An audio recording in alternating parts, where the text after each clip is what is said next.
Hello everyone. आज हम पढ़ने वाले हैं सॉल्ट के बारे में। चलो करते हैं स्टार्ट।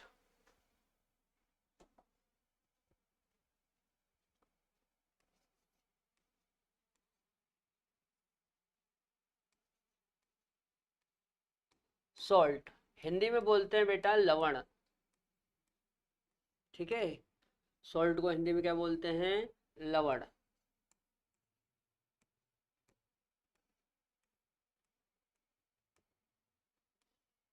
ठीक है। लवण क्या होता है सुनो। जब अम्ल और क्षार आपस में मिलकर क्रिया करते हैं तो लवण बनता है ना।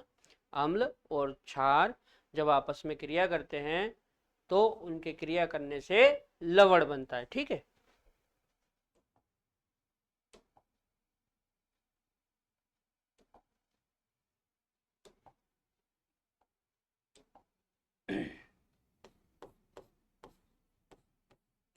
जब अम्ल और क्षार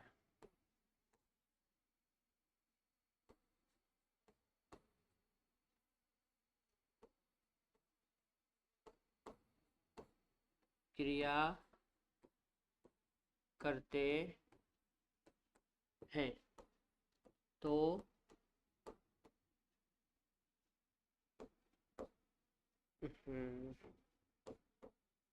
लवण बनता है। ठीक है। जब अम्ल और क्षार आपस में क्रिया करते हैं तो इनके क्रिया करने से क्या बनता है? लवण बनता है। ठीक है। अच्छा, एक बात याद रखना बेटा। लवण का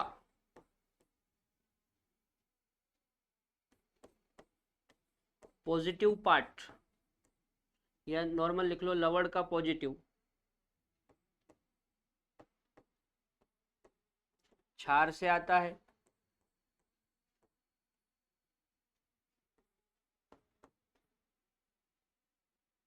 या ऐसा लिखते हैं लवण का पॉजिटिव क्षार से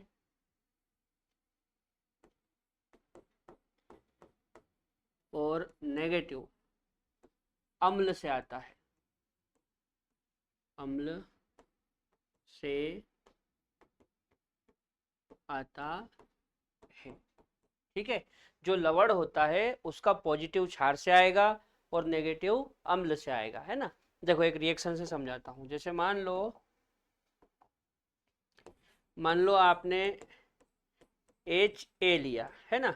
एच ए मान लेते हैं कि ये एसिड है। ठीक है। एक आपने लिया बी ओ एच, मान लेते हैं कि ये बेस है। ठीक है। तो एक एसिड लिया और एक बेस लिया।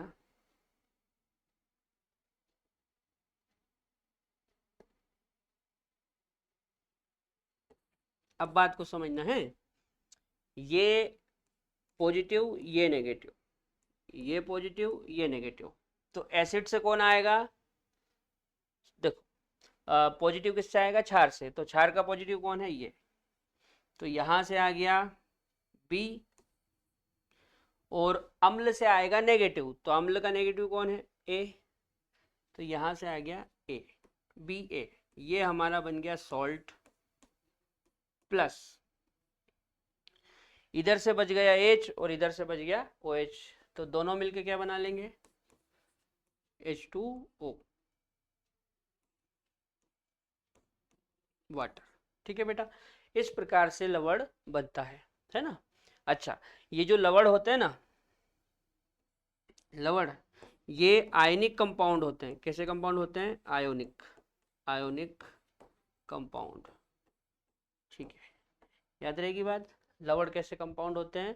Ionic compound. और इनमें मेटल और नॉन मेटल दोनों होते हैं, है ना। तो इनमें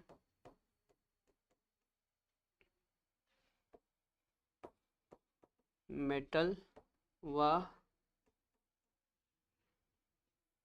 इनमें मेटल और नॉन मेटल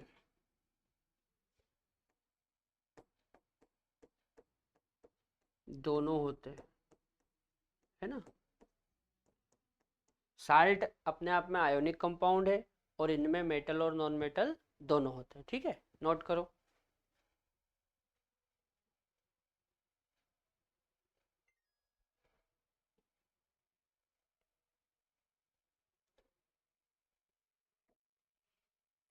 चलो अब हम देखते हैं टाइप ऑफ सॉल्ट।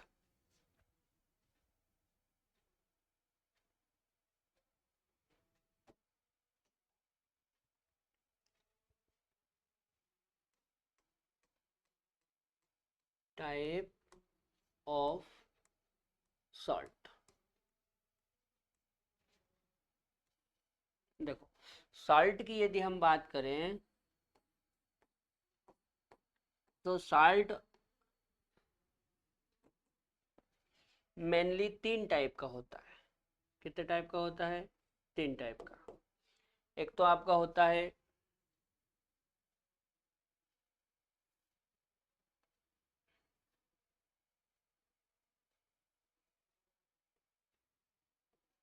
अरे यार,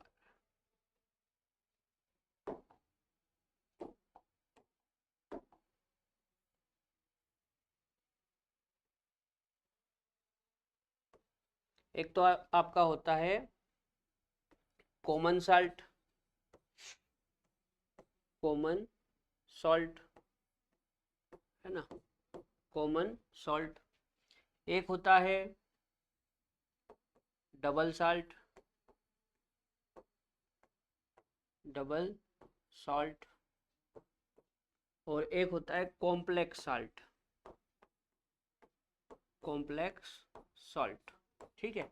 तो मेनली सॉल्ट कितने प्रकार के हैं? तीन प्रकार के। कौन कौन से? कॉमन सॉल्ट, डबल सॉल्ट और कॉम्प्लेक्स ठीक है। अच्छा, कॉमन को अपन सिंपल लिख ले, क्योंकि जो कॉमन है वो सिंपल का टाइप होता है। तो यहाँ पे सिंपल, सिंपल सॉल्ट, है ना। अब ये जो सिंपल है इसमें देखो कौन कौन से टाइप है।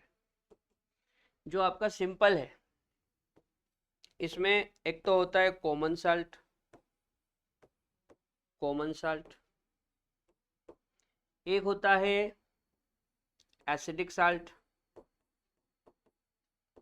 Acidic salt. एक होता है बेसिक सॉल्ट, बेसिक सॉल्ट, ठीक है। जो सिंपल सॉल्ट है उसमें तीन टाइप है, कॉमन सॉल्ट, एसिडिक सॉल्ट और बेसिक सॉल्ट। अब ये जो कॉमन सॉल्ट है इसमें फिर चार टाइप है।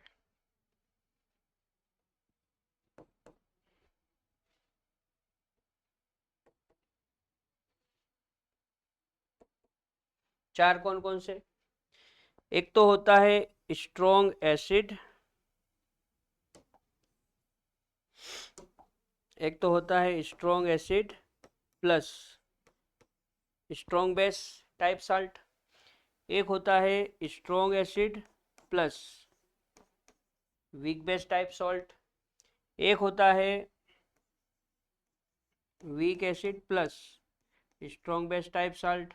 और एक होता है weak acid plus weak base type salt, ठीक है ना। देखो एक बार एसिड और बेस दोनों को स्ट्रॉन्ग कर दो, फिर एक बार एसिड को स्ट्रॉन्ग रहने देते हैं, बेस को वीक कर देते हैं, फिर अगले में एसिड को वीक कर देते हैं, बेस को स्ट्रॉन्ग कर देते हैं, और लास्ट में दोनों को वीक कर दिया, ठीक है, नोट करो।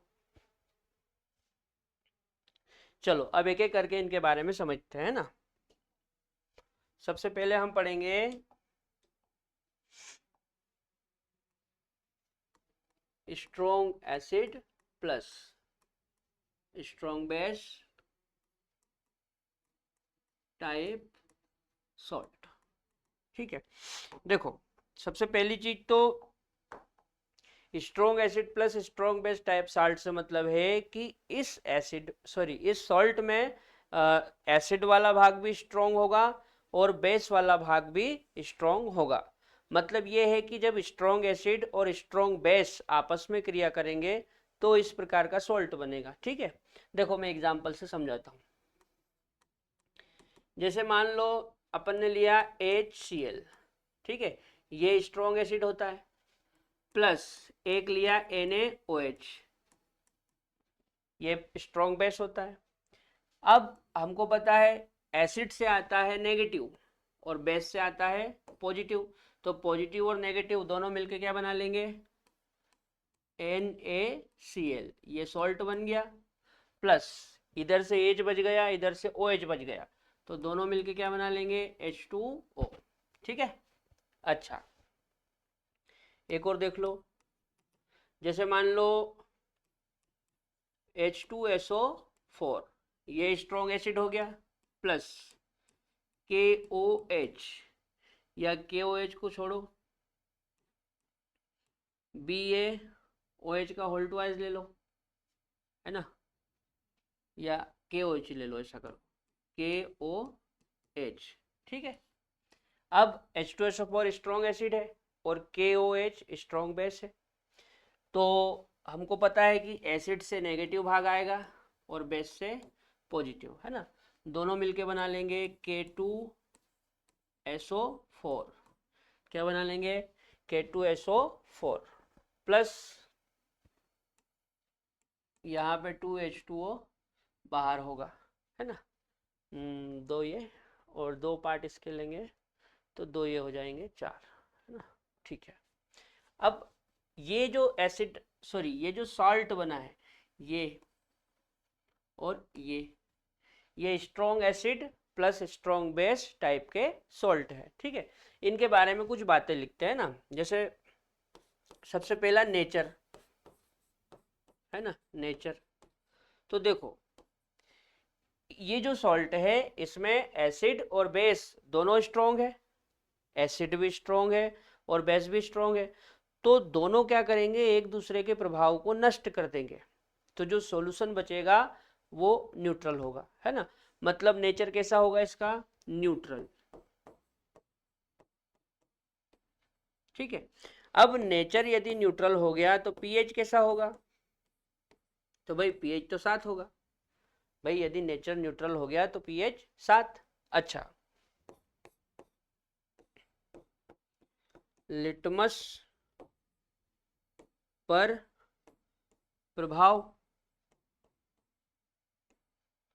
तो देखो जो लिटमस पेपर होता है उस पर प्रभाव एसिड और बेस का पड़ता है, ये तो न्यूट्रल है, मतलब इसका लिटमस पर कोई प्रभाव नहीं पड़ेगा, तो मैं लिख देता हूं नो इफेक्ट। ठीक है ना। अच्छा, इसके बाद हाइड्रोलाइसिस, हाइड्रोलाइसिस, हाइड्रोलाइसिस, तो हाइड्रोलाइसिस में लिखेंगे नहीं होगा, हाइड्रोलाइसिस नहीं होगा। हाइड्रोलाइसिस क्यों नहीं होगा, बोलो, हाइड्रोलाइसिस नहीं होगा, क्यों नहीं होगा। देखो सुनो, हाइड्रोलाइसिस को हिंदी में बोलते हैं जल अपघटन, हाइड्रोलाइसिस को हिंदी में क्या बोलते हैं, जल अपघटन, माने जल से क्रिया करना। तो क्या होता है, जो स्ट्रॉन्ग एसिड और स्ट्रॉन्ग बेस टाइप का सॉल्ट होता है इसका हाइड्रोलाइसिस नहीं होता, क्यों, क्योंकि हाइड्रोलाइसिस में वीक आयन भाग लेते हैं और यहाँ पे कोई भी वीक नहीं है। ठीक है ना। यहाँ पे आप जो NaCl बनाए हो उसमें दोनों स्ट्रॉन्ग है, आपने जो K2SO4 बनाए हो उसमें भी दोनों स्ट्रॉन्ग है।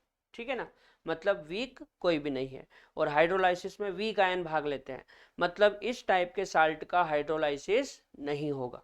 तो हम लिखेंगे चूंकि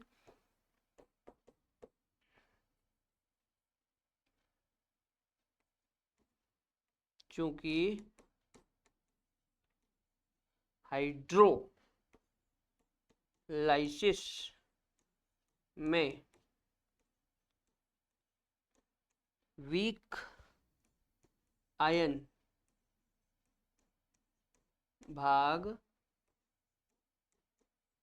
लेते हैं। ठीक है बेटा, हाइड्रोलाइसिस में वीक आयन भाग लेते हैं और यहाँ पे कोई भी वीक नहीं है, नोट करो। चलो अगला देखते हैं। अगला मान लो strong acid plus weak base type salt. ठीक है, strong acid plus weak base type salt. तो सबसे पहली चीज तो एसिड इसमें स्ट्रॉन्ग होगा और बेस वीक होगा। ठीक है, जैसे अपन कोई एग्जांपल लिखते हैं, जैसे मान लो मैंने HCl लिया तो ये स्ट्रॉन्ग हो गया, प्लस मैंने NH4OH लिया, ये वीक हो गया। सर पता कैसे चलेगा कौन स्ट्रॉन्ग कौन वीक? देखो, ये चैप्टर जब मैंने स्टार्ट करा था तो शुरू में ही मैंने स्ट्रॉन्ग एसिड और स्ट्रॉन्ग बेस की एक लिस्ट बनाई थी और मैंने बोला था कि इस लिस्ट के अंदर जो है वो स्ट्रॉन्ग है, इनके अलावा बाकी सब वीक। ठीक है ना, तो HCl हमारी लिस्ट में था, मतलब HCl हो जाएगा स्ट्रॉन्ग एसिड। HCl क्या हो जाएगा? Strong acid.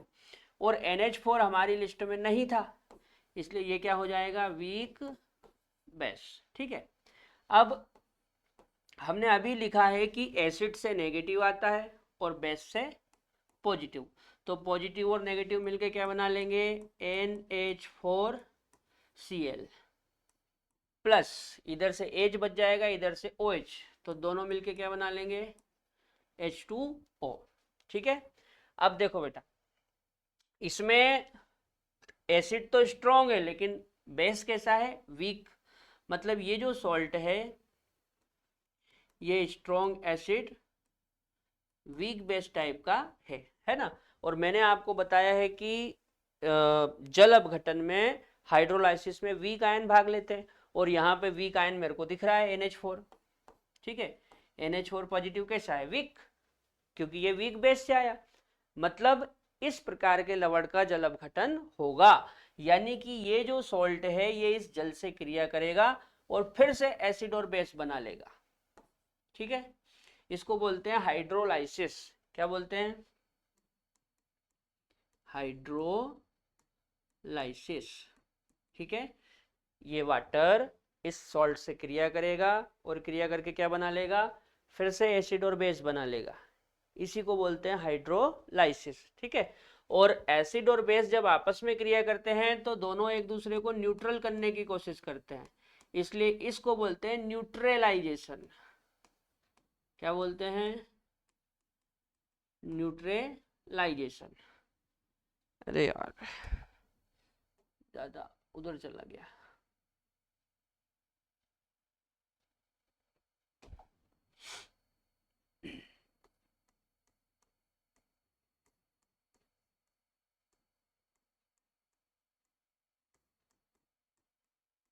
ठीक है, एसिड और बेस आपस में क्रिया करते हैं तो बोलते हैं न्यूट्रलाइजेशन, और ये वाटर जब इस सॉल्ट से क्रिया करता है तो बोलते हैं हाइड्रोलाइसिस। ठीक है, अच्छा, अब इसके बारे में कुछ बातें, जैसे सबसे पहले हम इसके नेचर की बात करते हैं,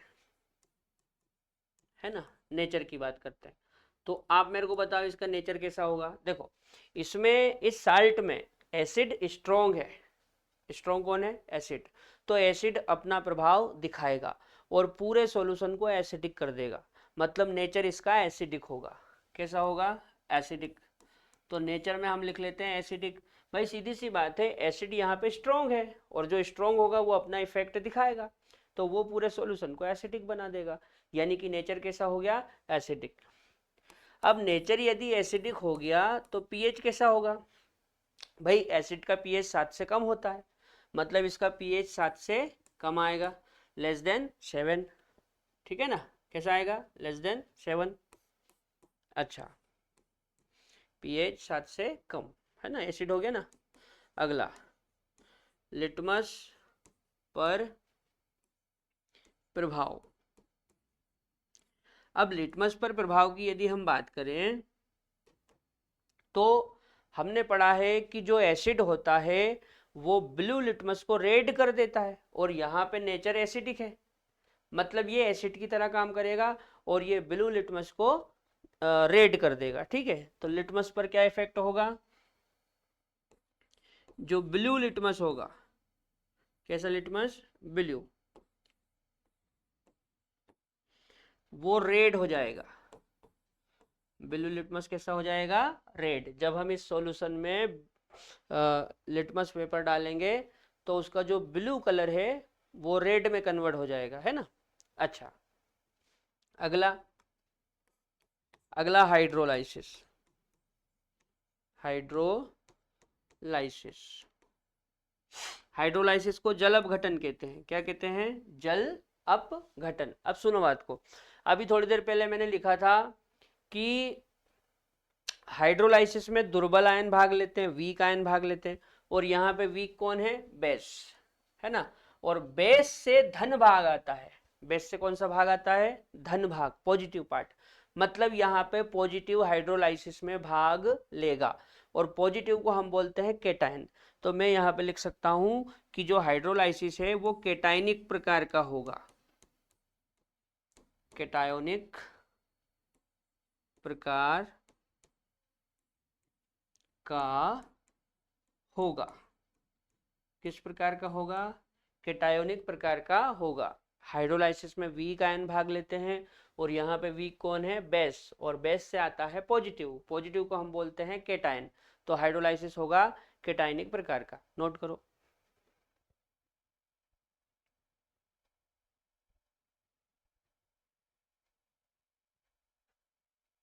चलो अगला देखते हैं।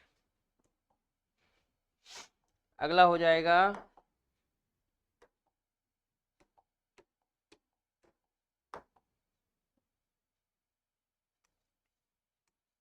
Weak acid plus strong base type salt. ठीक है। इस प्रकार का जो सॉल्ट होगा, इस प्रकार का जो सॉल्ट होगा उसमें एसिड वीक होगा और जो बेस होगा वो स्ट्रॉन्ग होगा। ठीक है, एक एग्जांपल से समझते हैं। जैसे मान लो मैंने लिया CH3COOH, ये एसिड हो गया, प्लस NaOH। ठीक है। अब सुनो बात को। ये जो CH3COOH है ये हमारी लिस्ट में नहीं था, मतलब ये वीक एसिड है, और NaOH हमारी लिस्ट में था, मतलब ये स्ट्रॉन्ग बेस है। ठीक है। तो वीक एसिड और स्ट्रॉन्ग बेस मिलेंगे तो weak acid plus strong base type का सॉल्ट बनेगा। अच्छा, हमको पता है कि बेस से धन भाग आता है और एसिड से ऋण भाग आता है। तो ऋण और धन,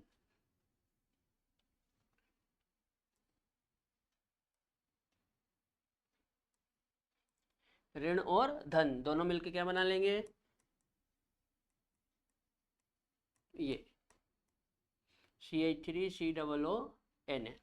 ठीक है बेटा, ये आपका सॉल्ट बन गया। कौन सा सॉल्ट? इसमें एसिड वीक है और बेस स्ट्रॉन्ग है, तो weak acid strong base type का सॉल्ट बन गया।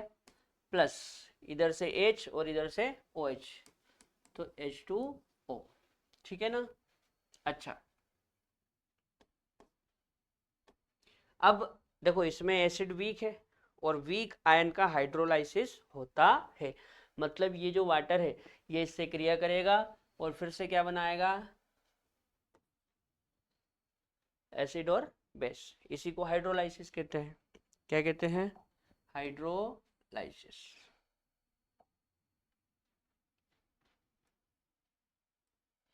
चलो अब इसके बारे में समझते हैं। सबसे पहली चीज, इसका नेचर कैसा होगा? तो बहुत सीधी सी बात है, देखो इसमें जो बेस है वो स्ट्रॉन्ग है, और जो स्ट्रॉन्ग होता है वो अपना इफेक्ट दिखाएगा। तो बेस क्या करेगा? पूरे सॉल्यूशन को बेसिक कर देगा, मतलब नेचर कैसा हो जाएगा? बेसिक, क्षारी, है ना। अच्छा, पीएच की बात करें। अब चूंकि नेचर बेसिक हो गया और बेस का पीएच 7 से ज्यादा होता है, मतलब इसका पीएच 7 से ज्यादा होगा। ठीक है। लिटमस पर प्रभाव, लिटमस पर प्रभाव, लिटमस पर प्रभाव। देखो ये बेस है भाई, बेसिक नेचर हो गया ना, तो बेस ही समझो। और बेस क्या करता है? लाल लिटमस को नीला कर देता है। तो लिटमस पर प्रभाव क्या होगा? यदि लिटमस रेड होगा तो ये रेड लिटमस को कैसा कर देगा, ब्लू। ठीक है, तो red litmus convert into blue. ठीक है, याद रखना जो बेस होता है वो रेड को ब्लू कर देता है। अच्छा, हाइड्रोलाइसिस, हाइड्रोलाइसिस, हाइड्रोलाइसिस। देखो हमने लिखा कि हाइड्रोलाइसिस में वीक आयन भाग लेते हैं, और वीक कौन है यहाँ पे, देखो सोडियम तो स्ट्रॉन्ग है, और ये जो CH3COO है ये वीक है, और ये कहाँ से आया, एसिड से। ठीक है, मतलब हमारा जो नेगेटिव है वो वीक है, और जो वीक आयन होते हैं वो हाइड्रोलाइसिस में भाग लेते हैं, और ये जो नेगेटिव है ये वीक है, और नेगेटिव को हम क्या बोलते हैं, एन आयन। मतलब यहाँ पे एन आयन हाइड्रोलाइसिस में भाग लेगा, तो मैं ऐसा लिखूंगा कि इसका हाइड्रोलाइसिस एनायनिक प्रकार का होगा। कैसा होगा, एनायोनिक प्रकार का।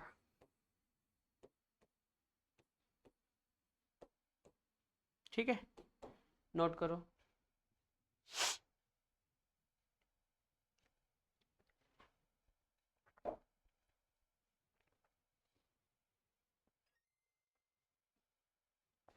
चलो अगला,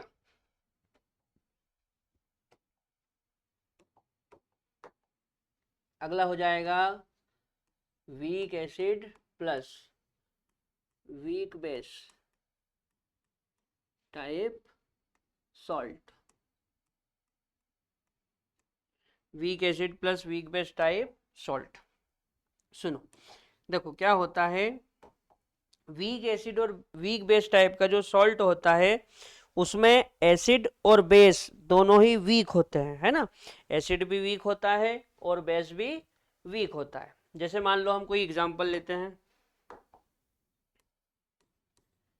जैसे मान लो CH3COOH है ना, प्लस NH4OH। ठीक, अब ये जो CH3COOH है ये एसिड होता है, लेकिन ये हमारी लिस्ट में नहीं था, इसलिए हम इसको वीक एसिड मानेंगे। और NH4OH ये बेस होता है, और ये भी हमारी लिस्ट में नहीं था, इसलिए इसको भी वीक मानेंगे, है ना।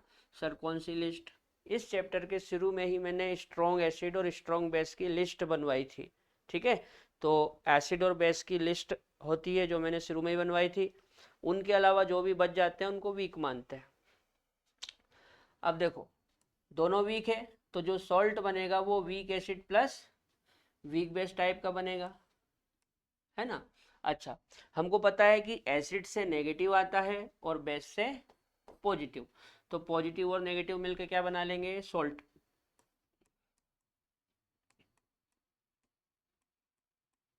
ये इस टाइप का सॉल्ट बन जाएगा।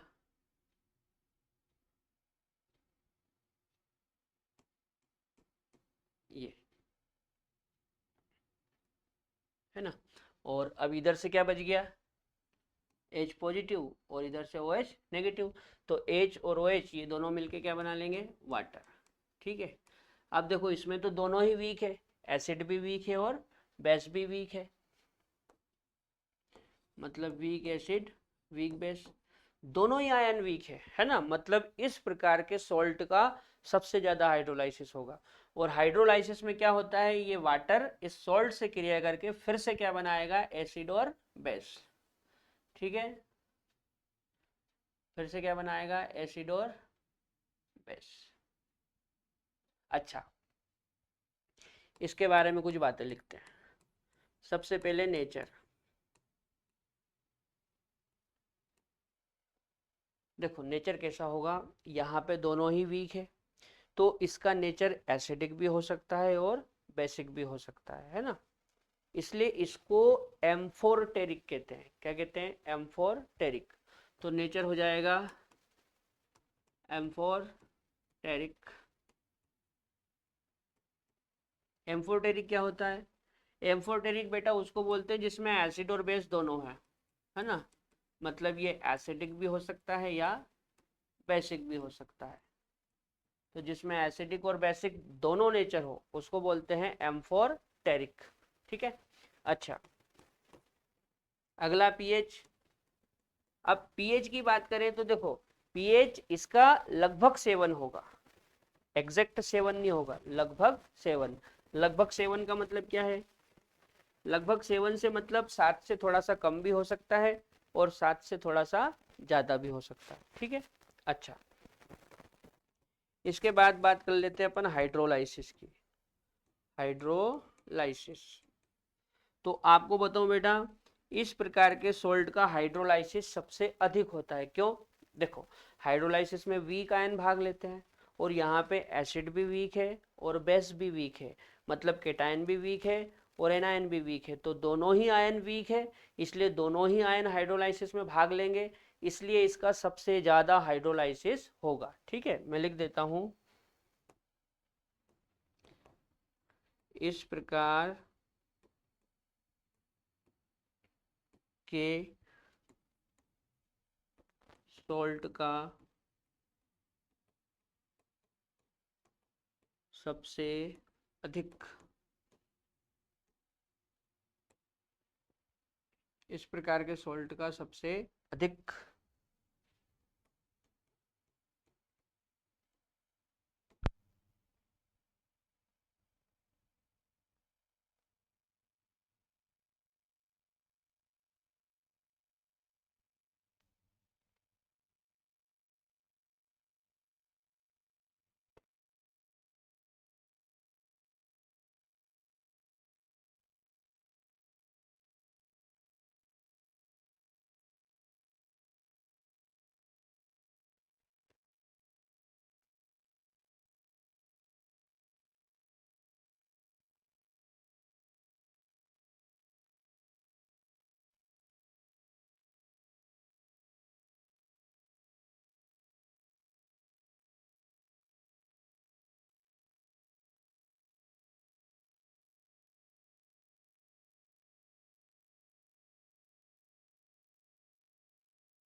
चलो कर लिया नोट। ठीक है, तो याद रखना, इस प्रकार के सोल्ट का सबसे अधिक हाइड्रोलाइसिस होता है क्योंकि इसमें दोनों ही आयन वीक है। ठीक, चलो आगे देखते हैं। अब आगे हम इसमें क्या समझेंगे, इसमें हमको हाइड्रोलाइसिस कांस्टेंट और डिग्री ऑफ हाइड्रोलाइसिस का कैलकुलेशन सीखना है। ठीक है, तो हम देखेंगे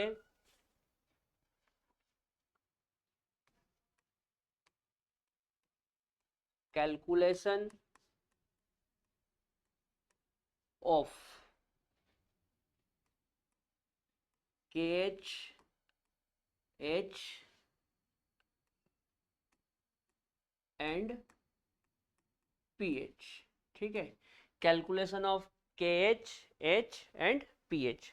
देखो समझो बात को, जैसे KH की बात करें, है ना, तो KH इक्वल टू लिखते हैं, KH इक्वल टू लिखते हैं KW अपान आयोनाइजेशन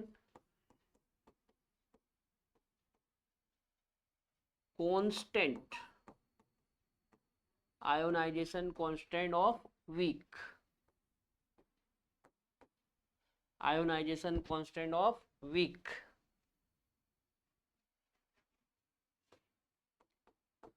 एसिड और बेस, है ना, ionization constant of weak acid and base कर लेते हैं, वीक एसिड एंड बेस। ठीक है, तो के एच इक्वल टू हो जाएगा K W upon ionization constant of weak acid and base. अच्छा, अगला एच, एच को लिखते हैं बेटा के एच अपॉन सी, है ना, एच को क्या लिखते हैं, के एच अपॉन सी। अच्छा, यहां यहां यदि हम के एच की बात करें तो इसको बोलते हैं hydrolysis constant, hydrolysis constant, hydrolysis constant of salt, ठीक है। केज को क्या बोलते हैं? Hydrolysis constant of salt. अच्छा, एच क्या है? एच होता है degree of hydrolysis, degree of hydrolysis. अच्छा, के डब्ल्यू क्या होता है? के डब्ल्यू होता है ionic product of water, ionic product of water. और इसकी तो मैंने आपको वैल्यू भी लिखवाई थी, है ना। के डब्ल्यू का मान रूम टेम्परेचर पे 10⁻⁻14 होता है। कितना होता है? 10⁻⁻14। Ionic product of water Hindi में बोले जल का आयनिक गुणनफल। और ये क्या है? डिग्री ऑफ हाइड्रोलाइसिस, इसको बोलते हैं जल अपघटन की मात्रा। डिग्री ऑफ हाइड्रोलाइसिस को क्या बोलते हैं? जल अपघटन की मात्रा। और हाइड्रोलाइसिस कांस्टेंट को बोलते हैं जल अपघटन स्थिरांक। ठीक है, नोट करो।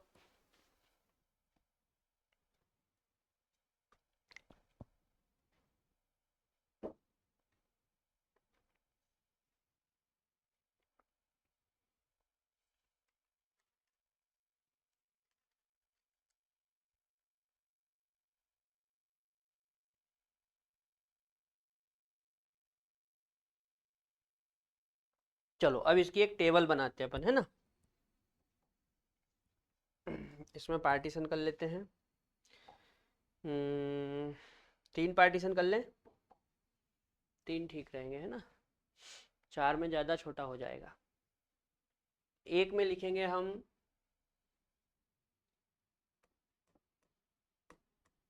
टाइप ऑफ सॉल्ट, ठीक है। दूसरे में हम लिख लेंगे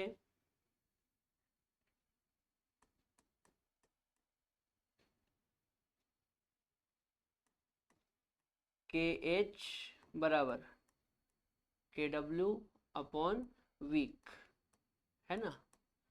KH बराबर KW अपॉन वीक, ये हमारा फॉर्मूला हो जाएगा हाइड्रोलाइसिस का, हाइड्रोलाइसिस कांस्टेंट का, ठीक है। और आखिरी वाले में लिख लेंगे पीएच ऑफ सॉल्ट, ठीक है। और ये हो गया अपना टाइप ऑफ सॉल्ट। चलो एक एक करके समझाता हूँ आपको, है ना। जैसे सबसे पहले मान लो हम बात करते हैं स्ट्रॉन्ग एसिड और स्ट्रॉन्ग बेस टाइप सॉल्ट की, है ना। Strong acid, strong base type salt. अब बात को समझो। जब सॉल्ट में एसिड और बेस दोनों ही स्ट्रॉन्ग होते हैं तो उसका हाइड्रोलाइसिस नहीं होता है, ठीक है। क्यों? क्योंकि हाइड्रोलाइसिस में वीक आयन भाग लेते हैं, ठीक है। तो दोनों ही जब स्ट्रॉन्ग होंगे तो हाइड्रोलाइसिस नहीं होगा। और जब हाइड्रोलाइसिस ही नहीं होगा तो कांस्टेंट भी नहीं होगा। भाई हाइड्रोलाइसिस ही नहीं होगा तो कांस्टेंट भी नहीं होगा। तो इस प्रकार के सॉल्ट का हाइड्रोलाइसिस कांस्टेंट नहीं होता है, ठीक है। अच्छा, पीएच की बात करें तो यहाँ पे कोई फॉर्मूला नहीं लगाना है आपको, बहुत सीधी सी बात है। जब एसिड और बेस दोनों स्ट्रॉन्ग होंगे तो दोनों एक दूसरे के इफेक्ट को न्यूट्रल कर देंगे और फाइनली जो सॉल्यूशन होगा वो न्यूट्रल हो जाएगा। और न्यूट्रल का पीएच कितना आता है? सबको पता है न्यूट्रल का पीएच 7 होता है। तो इस प्रकार का जो सॉल्ट होगा उसका पीएच 7 आएगा, ठीक है। चलो दूसरा देखते हैं। दूसरे में मान लो स्ट्रॉन्ग एसिड है और वीक बेस है, ठीक है। स्ट्रॉन्ग एसिड है और वीक बेस है। अब मेरे को इसका KH निकालना है। क्या निकालना है? KH। तो सीधी सी बात है, हमारा फार्मूला होता है KH बराबर KW अपॉन वीक। अब मेरे को बताओ इसमें वीक कौन है? तो सीधी सी बात है, यहाँ पे वीक बेस है। वीक कौन है? बेस। और बेस का आयोनाइजेशन कांस्टेंट होता है Kb। क्या होता है? Kb। तो मैं यहाँ पे KH बराबर लिखूंगा KW/Kb। ठीक है। अच्छा, पीएच की बात करते हैं। देखो सुनो बात को, पीएच कितना होगा इसका समझना है। जैसे यहाँ पे देखो, यहाँ पे जो एसिड है वो स्ट्रॉन्ग है, इस टाइप के साल्ट में जो एसिड है वो स्ट्रॉन्ग है, और चूंकि एसिड स्ट्रॉन्ग है तो वो पूरे सॉल्यूशन को एसिडिक कर देगा, और एसिडिक विलयन का पीएच 7 से कम आता है, 7 से कम। तो यहाँ पे पीएच हमको 7 से कम लाना है, 7 से कम। तो 7 से कम लाने के लिए हम क्या करेंगे, हम 7 में से माइनस करेंगे 1/2 pKb माइनस 1/2 log C। ठीक है, 7 से कम लाना है चूंकि एसिडिक होगा, भाई स्ट्रॉन्ग एसिड है ना इसमें, तो एसिड कैसा सॉरी एसिड स्ट्रॉन्ग है तो वो पूरे सॉल्यूशन को एसिडिक कर देगा, और एसिडिक का पीएच 7 से कम आता है। तो हमको पीएच यहाँ पे 7 से कम लाना है। तो 7 से कम कब आएगा? जब मैं 7 में से माइनस करूंगा, 7 में से घटाऊंगा। तो 7 में से क्या घटाएंगे? -1/2 pKb माइनस 1/2 log C, ये घटाना है। ठीक है, pKb क्या है? ये जो वीक बेस होता ना, उसके लिए पीकेबी लिखते हैं यहाँ पे। चलो अगला देखो, तीसरा, जैसे वीक एसिड और स्ट्रॉन्ग बेस टाइप है ना, वीक एसिड और स्ट्रॉन्ग बेस टाइप। अब आप मेरे को ये बताओ KH कैसे निकालेंगे? तो KH बराबर होता है KW/ वीक। अब वीक कौन है? तो सीधी सी बात है, यहाँ पे एसिड वीक है, तो हम क्या करेंगे, एसिड का Kb लिख लेंगे। ठीक है ना, सॉरी एसिड का Ka लिख लेंगे। ठीक है, Ka क्या है? Ionization constant of acid. अच्छा, पीएच कैसे निकालेंगे? तो पीएच इक्वल टू, देखो समझना बात को है, यहाँ पे स्ट्रॉन्ग कौन है? बेस। स्ट्रॉन्ग कौन है? बेस।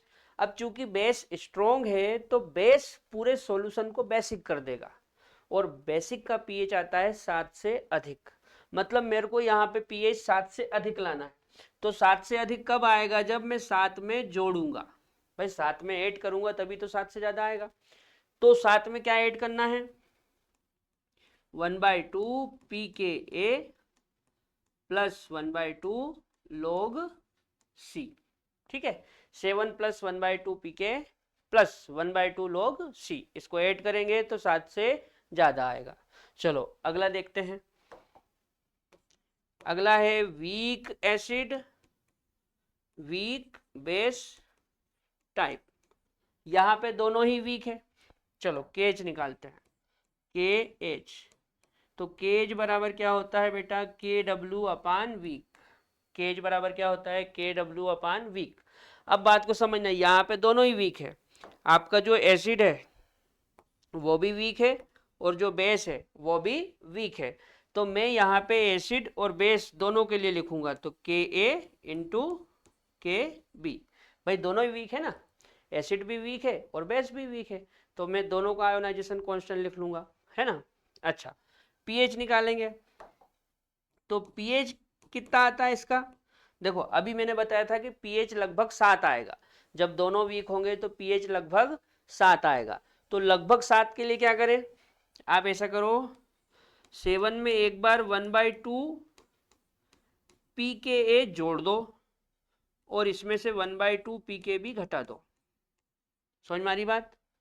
जो weak acid weak base type का सॉल्ट होता है उसका पीएच कैसे निकालते हैं? 7 में 1/2 pK जोड़ लेते हैं और 1/2 pKb को घटा देते हैं। ठीक है, अब यहां पे आप सोच रहे होंगे कि C क्यों नहीं लिखा, यहां भी C गायब है, सॉरी यहां तो C आएगा ही नहीं, यहां पे C गायब है ना। इनमें C है, देखो ये C है, C क्या है? कंसंट्रेशन। तो इन दोनों में C है लेकिन यहां से C गायब है, क्यों? क्योंकि इस टाइप का जो सॉल्ट होता है उसका पीएच सांद्रता पे निर्भर नहीं करता, है ना। मैं लिख देता हूं, इस टाइप के सॉल्ट का पीएच सी यानी कि सांद्रता पर निर्भर नहीं करता। ठीक है बेटा, याद रखना, इसका जो पीएच है वो सांद्रता पे निर्भर नहीं करता। नोट करो।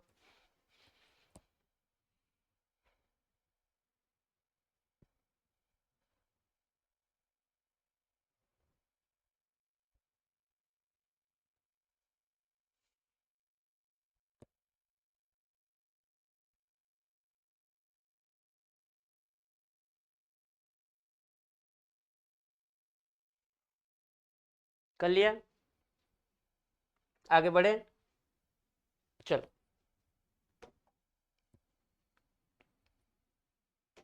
अगला इसमें अपन एक दो सवाल करते हैं ना।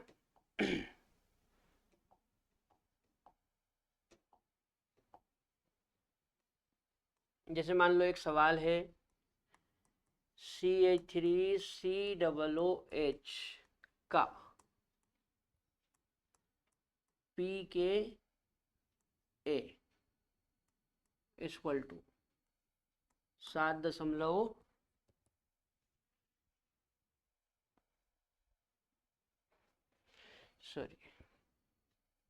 pKa 4.76 है तथा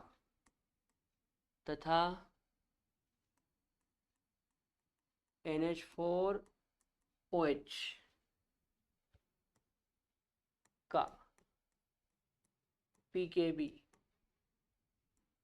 4.75 है। ठीक है, एसिड का एसिड का pK कितना दे दिया? 4.76 है ना, और जो बेस है उसका pKb कितना दे दिया?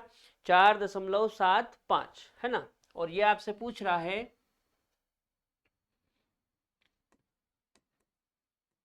अमोनियम एसीटेट का पीएच। ये क्वेश्चन मार्क लगा दिया है ना, ये आपसे अमोनियम एसीटेट का पीएच पूछ रहा है ना। देखो, सबसे पहले हम रिएक्शन लिखेंगे। तो देखो CH3COOH ये आपका एसिड हो गया, प्लस NH4OH ये बेस हो गया। ठीक है, दोनों आपस में जब अभिक्रिया करेंगे तो हमको पता है एसिड से नेगेटिव आता है और बेस से पॉजिटिव। तो पॉजिटिव और नेगेटिव दोनों मिलके क्या बना लेंगे? CH3COONH4। इसी का नाम है अमोनियम एसीटेट। ठीक है, ये जो CH3COONH4 है इसी को क्या बोलते हैं? अमोनियम एसीटेट, है ना। अब अमोनियम एसीटेट में जो आपका एसिड है वो भी वीक है और जो आपका बेस है वो भी वीक है ना, मतलब दोनों वीक है। तो ये weak acid weak base type का सॉल्ट हो गया। हमको इसका पीएच बताना है, तो पीएच का फॉर्मूला क्या होता है? पीएच बराबर 7 प्लस 1/2 pKa माइनस 1/2 pKb। ठीक है, अच्छा एक काम करते हैं, देखो 7 प्लस यहाँ से 1/2 को कॉमन ले लें भाई। देखो इसको समझो, ये यहाँ भी 1/2 यहाँ भी 1/2, तो 1/2 को कॉमन ले लो। तो अंदर क्या बचा? अंदर बचा pKa माइनस pKb, है ना। इससे ये सरल हो जाएगा। 7 प्लस 1/2, pK कितना दिया? 4.76 और pKb कितना दिया? 4.75। ठीक है, 7 प्लस 1/2 इंटू 6 में से 5 जाएगा 1, 7 में से 7 जाएगा 0, पॉइंट में से पॉइंट गया पॉइंट और 4 में से 4 गया 0। तो ये हो जाएगा आपका 0.01, है ना। अब 2 से इसको डिवाइड करो, pH equal to 7 plus 1/2 into 0.01, है ना। इसको जब आप डिवाइड करोगे तो 7 प्लस ये आएगा 0.005, और 7 में जब आप 0.005 जोड़ोगे तो ये हो जाएगा 7.005। ठीक है बेटा, ये आपका पीएच आ गया, नोट कर लो।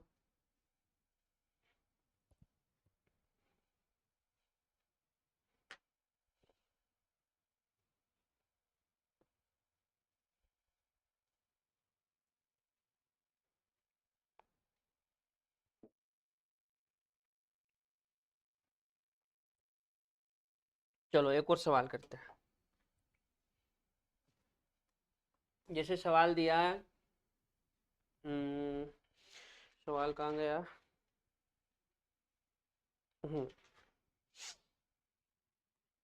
10 की पावर -3m वाले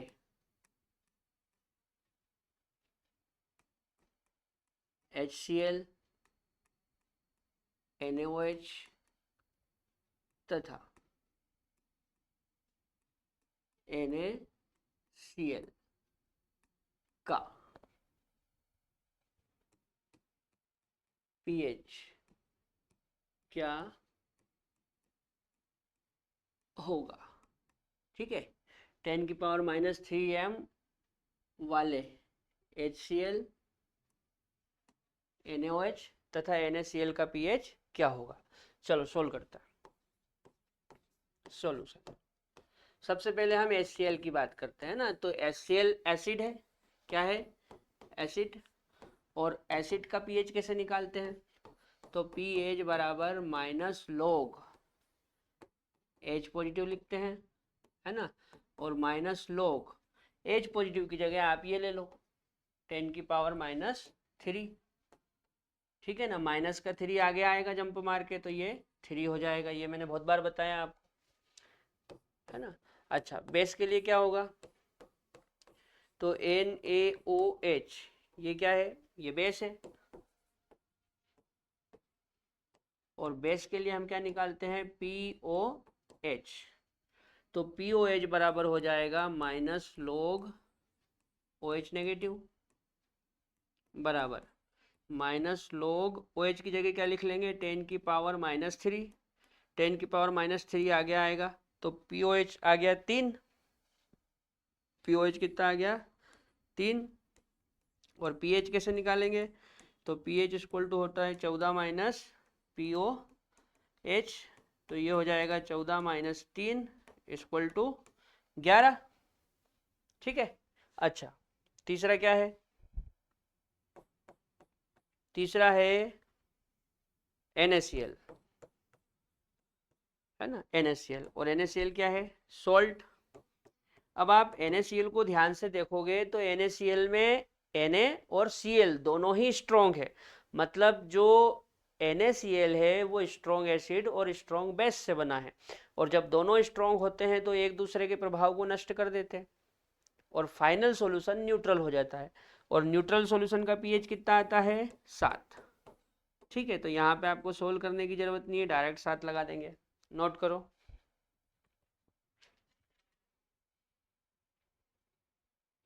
चलो अगला क्वेश्चन देखते हैं।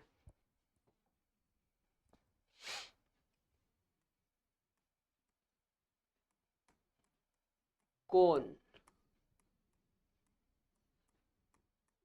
जल में घोलने पर जल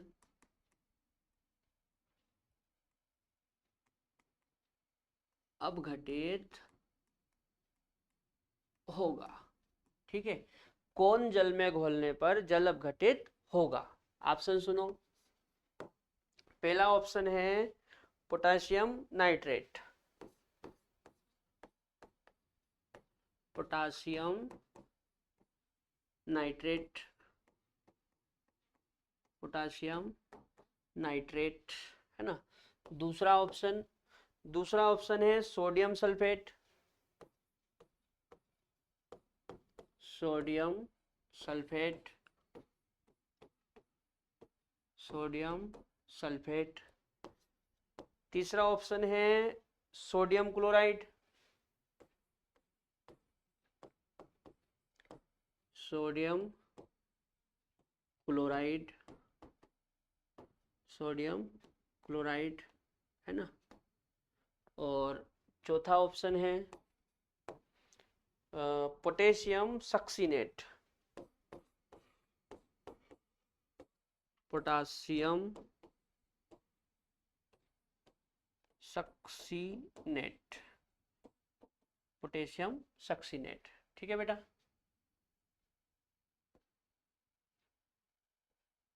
पोटासियम सक्सीनेट। चलो अब बात को समझो, है ना। जैसे सबसे पहले वाला जो ऑप्शन है आपका, सबसे पहले वाला जो ऑप्शन है पोटासियम नाइट्रेट, देखो बहुत सीधी सी बात है। पोटेशियम क्या होता है, के, पोटेशियम क्या होता है, के, और नाइट्रेट बोलते हैं NO3 को। नाइट्रेट किसको बोलते हैं, NO3 को। तो ये हो गया पोटेशियम और ये हो गया नाइट्रेट। अच्छा, दूसरा क्या है, सोडियम सल्फेट। तो सोडियम Na को बोलते हैं और सल्फेट SO4 को बोलते हैं, है ना। तो ये हो गया सोडियम और ये हो गया सल्फेट। तीसरा सोडियम क्लोराइड, ये तो बहुत आसान है, NaCl, NaCl को सोडियम क्लोराइड बोलते हैं। तो ये सोडियम और ये क्लोराइड। अच्छा, अगला क्या है, अगला है पोटासियम सक्सीनेट। पोटेशियम तो आपको पता है, सक्सीनेट क्या होता है, CH3COO, CH3COO, इसको बोलते हैं सक्सीनेट। इसमें आप पोटेशियम मिला दो तो ये आपका बन गया पोटेशियम सक्सीनेट। क्या बन गया, पोटेशियम सक्सीनेट। ठीक है, अब वो आपसे पूछ रहा है कि इनमें से कौन सा जल में घोलने पर जल अपघटित होगा, है ना। अब हमने पढ़ा है कि जल अपघटित मतलब हाइड्रोलाइसिस। तो जल अपघटन वीक आयन का होता है, किसका होता है, वीक आयन का। अब हमारी लिस्ट के हिसाब से पोटेशियम और नाइट्रेट दोनों ही स्ट्रॉन्ग है, पोटेशियम और नाइट्रेट दोनों ही कैसे हैं, स्ट्रॉन्ग, मतलब इसका जल अपघटन नहीं होगा। अच्छा, सोडियम और सल्फेट ये भी दोनों स्ट्रॉन्ग है, इसलिए इसका भी जल अपघटन नहीं होगा। सोडियम और क्लोराइड ये भी स्ट्रॉन्ग है, इसलिए इनका भी जल अपघटन नहीं होगा। लेकिन पोटेशियम सक्सीनेट की बात करें तो पोटेशियम स्ट्रॉन्ग बेस से आता है, जबकि सक्सीनेट वीक एसिड से आता है ना। किससे आता है, वीक एसिड से। मतलब यहाँ पे जो एसिड वाला पार्ट है वो वीक है और वीक आयन जल अपघटन में भाग लेते हैं, मतलब इसका जल अपघटन हो जाएगा। तो मेरा आंसर हो जाएगा 4 नंबर का। ठीक है, नोट करो। इसमें जो एसीटेट है वो वीक है, पता कैसे चलेगा, मैं कब से बोल रहा हूँ कि हमने इसके शुरू में ही एक लिस्ट बनाई थी जिसमें एक तरफ लिखा था स्ट्रॉन्ग एसिड और एक तरफ लिखा था स्ट्रॉन्ग बेस। उनमें ज़्यादा नाम नहीं है, 4-5 नाम स्ट्रॉन्ग एसिड के हैं, 4-5 नाम स्ट्रॉन्ग बेस के हैं, उनको रट लेना। वो स्ट्रॉन्ग होते हैं, उनके अलावा जो भी छूट जाते हैं वो वीक मानते हैं। ठीक है, नोट करो।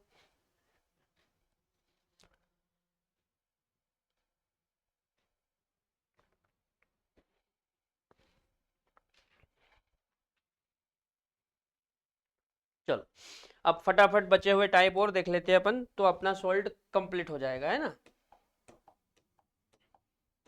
सबसे पहला एसिडिक सॉल्ट, एसिडिक सॉल्ट। ठीक है, इसकी क्या पहचान है, इस सॉल्ट में H पॉजिटिव आयन होता है। क्या होता है, H पॉजिटिव आयन। मैं लिख देता हूं, इसमें H पॉजिटिव आयन होता है। ठीक है, चलो एग्जाम्पल से समझो। जैसे मान लो मैंने H2SO4 लिया और इसकी अभिक्रिया NaOH से करवा दी। ठीक है, H2SO4 लिया और इसकी अभिक्रिया किससे करवा दी, NaOH से। और जब दोनों ने अभिक्रिया करी तो साल्ट कुछ इस टाइप का बना, NaHSO4। NaHSO4। अब देखो ये सॉल्ट तो बन गया, लेकिन इसमें क्या रह गया, H positive. Sir H positive क्यों रह गया? देखो इसका पूरी तरह से इसका उदासीनीकरण नहीं हुआ है। यहाँ पे आपको NaOH के 2 मोल लेने पड़ते हैं, तब जाके पूरी तरह से ये उदासीनीकृत होता, यानी कि न्यूट्रल होता है ना। मतलब यहाँ पे पूरी तरह से न्यूट्रलाइजेशन नहीं हुआ है, इसीलिए इसमें H पॉजिटिव रह गया। इन सब बातों पे ध्यान नहीं देना है, सीधी सी बात है। H पॉजिटिव आयन जिसमें होगा उसको बोलेंगे एसिडिक सॉल्ट, ठीक है। अच्छा, दूसरा क्या था, बेसिक सॉल्ट। बेसिक सॉल्ट ये भी बहुत आसान है। इसमें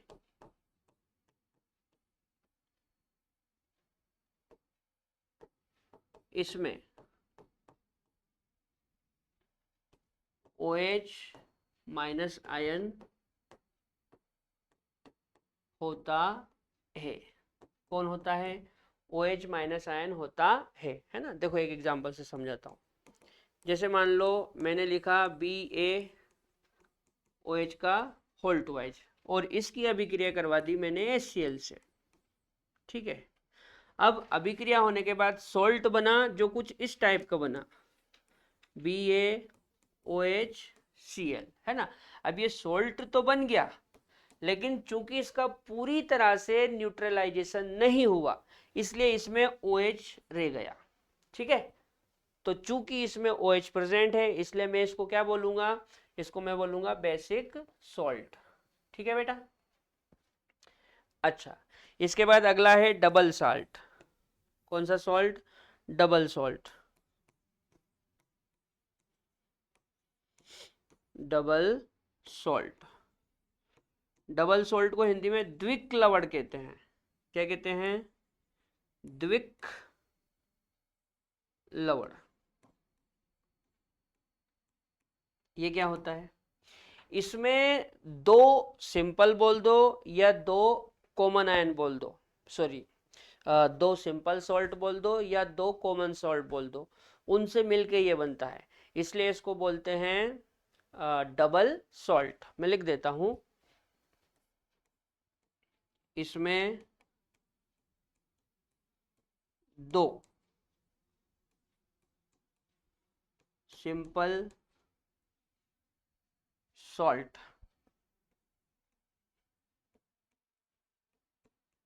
होते हैं,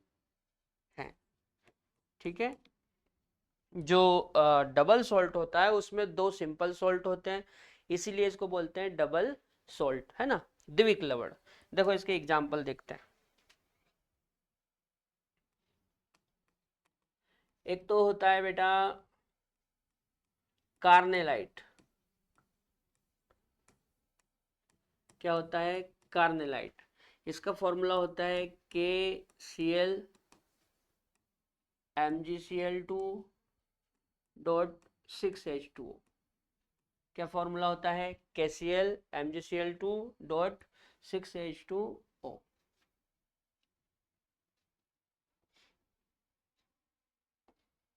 KCl MgCl2 डॉट 6H2O। अच्छा, अगला एक होता है पोटास एलम। क्या होता है? Potash alum. ये जो पोटास एलम है ना बेटा, इसको फिटकरी भी बोलते हैं। क्या बोलते हैं? फिटकरी। इसका सूत्र क्या होता है?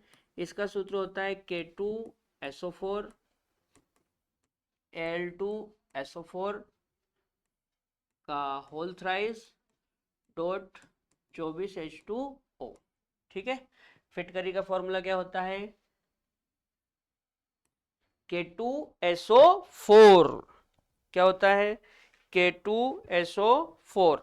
उसके बाद Al2SO4 का होल थ्राइस और साथ में 24H2O, है ना। मतलब इसमें वाटर के 24 मॉलिक्यूल होते हैं ना, याद रखना। अच्छा, एक होता है मोहर सॉल्ट।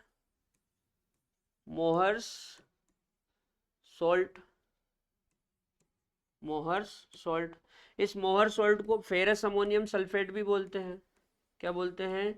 Ferrous ammonium sulphate. क्या बोलते हैं?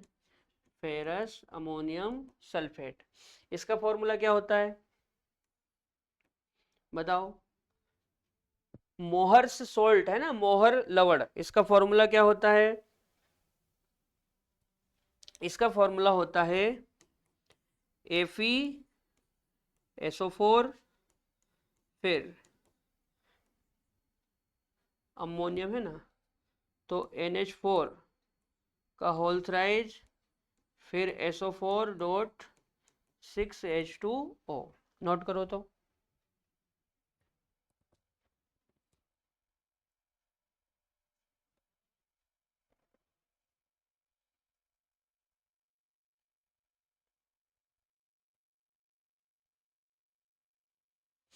यहाँ पे मैंने एक गलती कर दी है, यहाँ पे इसके 2 मोल होते हैं। कितने होते हैं? 2 है ना, टोटल मिला के ये 5 होते हैं। एक Fe, एक SO4 2, फिर एक ये वाला SO4 3 और 2 NH4, ये हो गए 5 है ना, फेरस अमोनियम सल्फेट है ना। अब मैंने क्या बोला, देखो मैंने आपको लिखवाया है कि जो डबल सॉल्ट होता है उसमें 2 सिंपल सॉल्ट होते हैं। 2 कौन से? देखो यहाँ पे एक तो KCl और एक MgCl2, 2 हो गए। इसमें देखो एक K2SO4 और एक L2SO4 का होल थ्राइज, इसमें भी 2 हो गए। और यहाँ पे देखो एक तो FeSO4 और एक NH4 होल ट्वाइज SO4, ये भी 2 हो गए।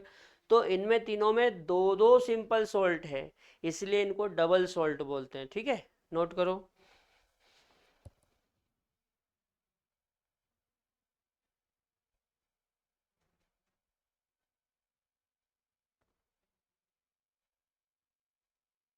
चलो इसके बाद एक आखिरी टाइप और देख लेते हैं अपन। अगला क्या था? Complex salt.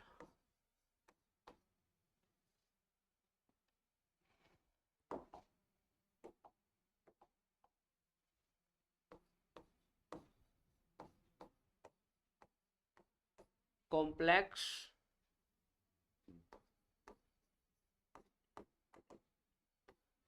कॉम्प्लेक्स सॉल्ट है ना। देखो कॉम्प्लेक्स की बात करें अपन, कॉम्प्लेक्स, तो कॉम्प्लेक्स 3 प्रकार के होते हैं। कितने प्रकार के होते हैं? 3 प्रकार के।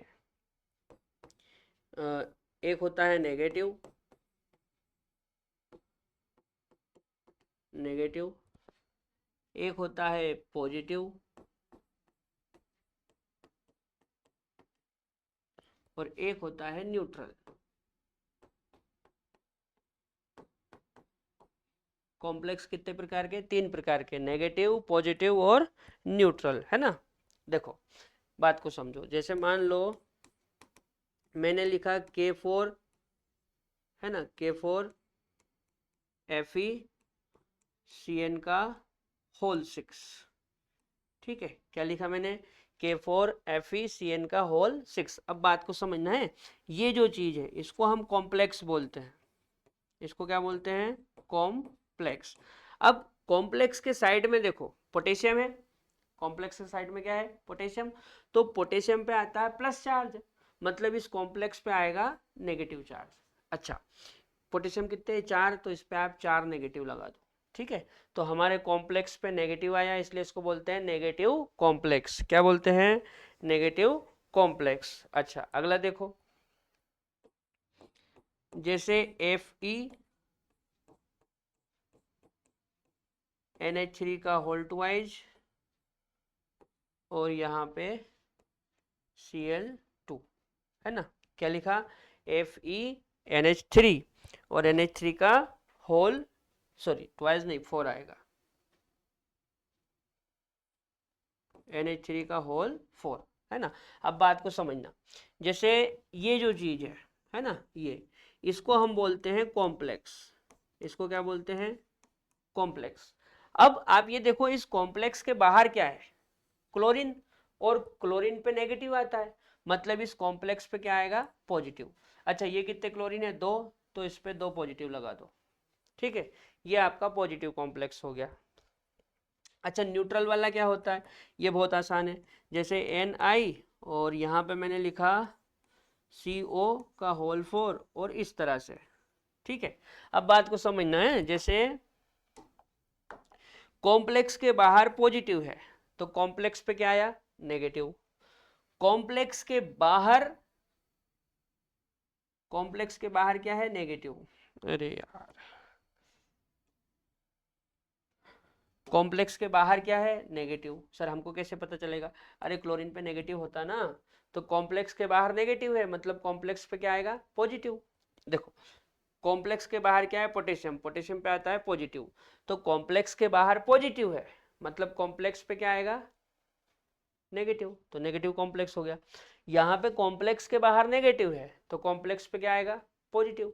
अब यहाँ पे कॉम्प्लेक्स के दोनों तरफ कुछ नहीं है मतलब इस पे कोई चार्ज नहीं आएगा, तो मैं इसको बोलूंगा न्यूट्रल कॉम्प्लेक्स। ठीक है, तो इसको हम बोल सकते हैं, इन इन तीनों को हम बोल सकते हैं कॉम्प्लेक्स सॉल्ट। क्या बोल सकते हैं, कॉम्प्लेक्स सॉल्ट। नोट करो।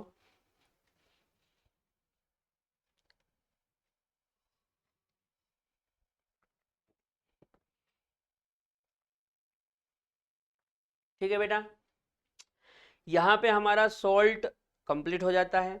अब अगले लेक्चर में हम लोग बफर सॉल्यूशन के बारे में पढ़ेंगे, तब तक के लिए जय राम जी की।